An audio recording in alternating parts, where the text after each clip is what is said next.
shorter ones now, and a lot of the poems I have don't have titles, so I'll just pause for a while.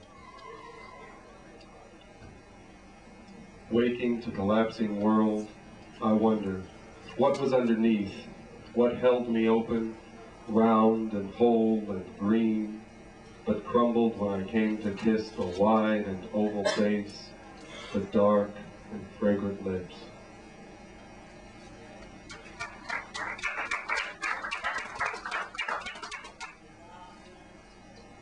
I see the end of night grasp at the tops of the trees and scatter down the branches, turn to shadow in the bark and fall of leaves. The pattern is repeated. Every branch that neatly bends will break. What is left of evening I will take from where it waits, then work it like a mine.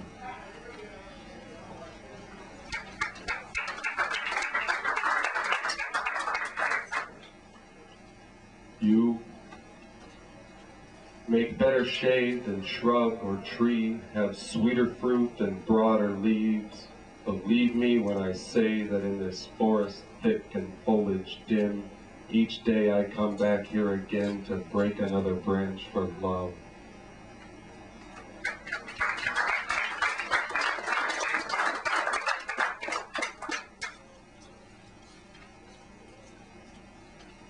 I think my brain is caved to something rare.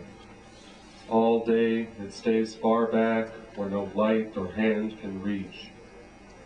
Curled in on itself when I am very still, I think I feel its shallow breath in mine, its small red heart at rest, its gentle stirring in deep slumber. There is nothing I can do apart from death to force it from this lair or tell from what it drags inside at night, either what it needs or why.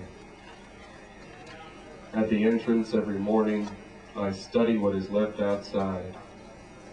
Bits of skin and bone, some cartilage, and these few broken teeth I save and piece together, bidding them to speak.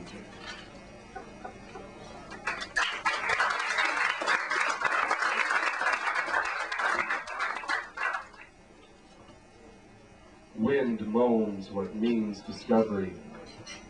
The window bangs against the frame, and morning rains comes leaking in, first ebbs, then flows, no warning.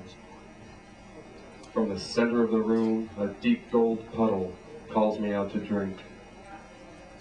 In my bare feet, I step around it, not wishing that still, smooth surface to move.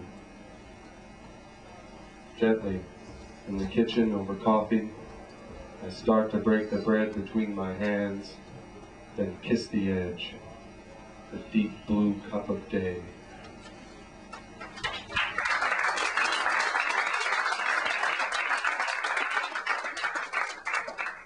This is sort of a bastardized translation of Sappho, meaning I took an English translation of Sappho and then turned it into something else.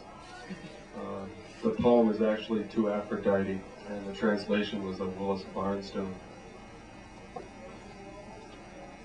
Daughter, it is only your distant home turning under while the laughter of dust muses all about you. Do not touch that one place too often, but come to me now. One turn of the dark sky slipping past, another day to another sun. The birds which know you dance the changes, bring you slowly from this dark earth. Their wings wipe clean the sky. Cradled in your lap tonight, the blanket of this atmosphere collapses into stars that light the way. On your soft edge, the far end of the receiving sun curls back into silence, knowing nothing of your shoulders or your hair. This appearance is too real, and blind is reason why.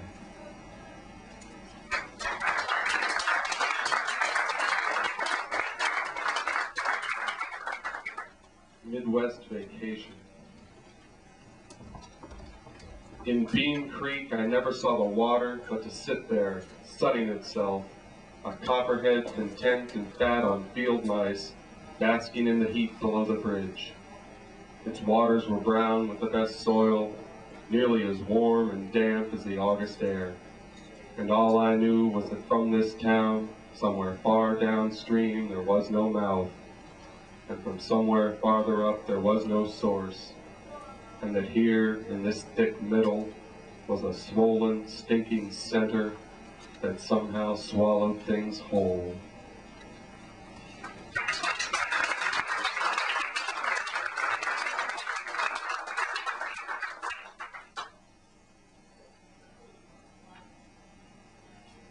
I put it out 100 times a day, but it still burns somewhere, and I don't know what else to say about it. We have spent enough time apart in the dark and cold of morning, digging up the old wounds, first dousing the last embers with water, then stirring them back up, believing with each breath that we can bring what burned once back. Reaching down, over and over, we remember heat from old and different fires gone.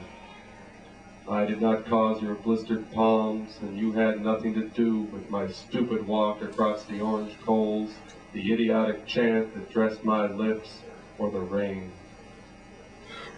There is nothing left but to confess my buried breath by each embrace.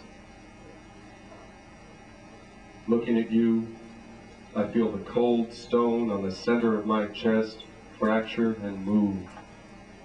If I rise and admit the mistake, I will pay with the rest of my life.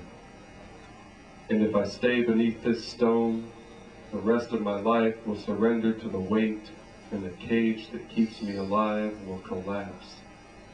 I cannot say what will happen next. In your eyes is all the light I know. Lift it off and let me see you. This is the only sentence left on my lips.